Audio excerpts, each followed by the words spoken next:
دوستو امریکی صدارتی امیدوار جو بائیڈن جو اپنی جیت کے بالکل قریب پہنچ چکے ہیں، انہوں نے اپنے ایک ویڈیو بیان میں حدیث رسول صلی اللہ علیہ وسلم بیان کرتے ہوئے امریکی مسلم کمیونٹی سمیت سب لوگوں کو نصیحت بھرا پیغام دیا تھا۔ جو بائیڈن نے نبی پاک صلی اللہ علیہ وسلم کی حدیث بیان کرتے ہوئے کہا، Hadith from the Prophet Muhammad instructs, whomever among you sees a wrong, let him change it with his hand. If he is not able, then with his tongue. If he is not able, then with his heart.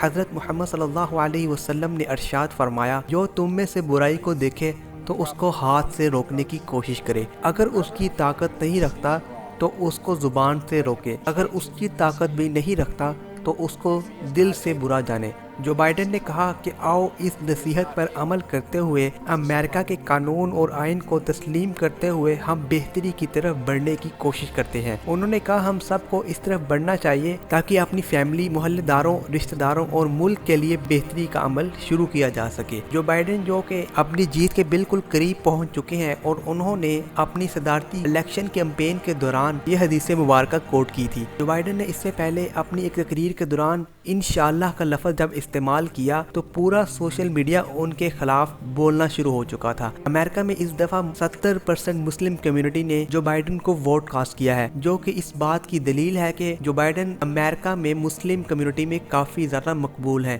یہی وجہ ہے کہ اس دفعہ ان کو مسلم community نے سب سے زیادہ vote cast کیا ہے اور انہوں نے مسلم کمیونٹی سے اس دفعہ اسپیشل خطاب بھی کیا تھا اور اس خطاب کے دوران انہوں نے حدیث مبارکہ بھی کوٹ کی تھی۔ اس ویڈیو میں آپ نے دیکھا کہ امریکہ کے صدر جو بائیڈن نے جو حدیث مبارکہ کوٹ کی ہے وہ یہی حدیث ہے کہ اگر آپ کے پاس طاقت موجود ہے کسی برائی کو ہاتھ سے روکنے کی تو آپ اس کو ہاتھ سے روکیں، اگر آپ زبان سے روک سکتے ہیں تو اس کو زبان سے روکیں، نہیں تو اس کو دل میں برا ضرور جانے۔ اور اسی حدیث کو کوٹ کرتے ہوئے جو بائیڈن نے کہا کہ ہمیں اس حدیث پر عمل کرنا چاہیے تاکہ امریکہ میں بہترین قانون لایا جا سکے۔ دوستو اگر آپ کو یہ ویڈیو پسند آئے تو چینل کو سبسکرائب کریں اور اس ویڈیو کو لائک ضرور کریں۔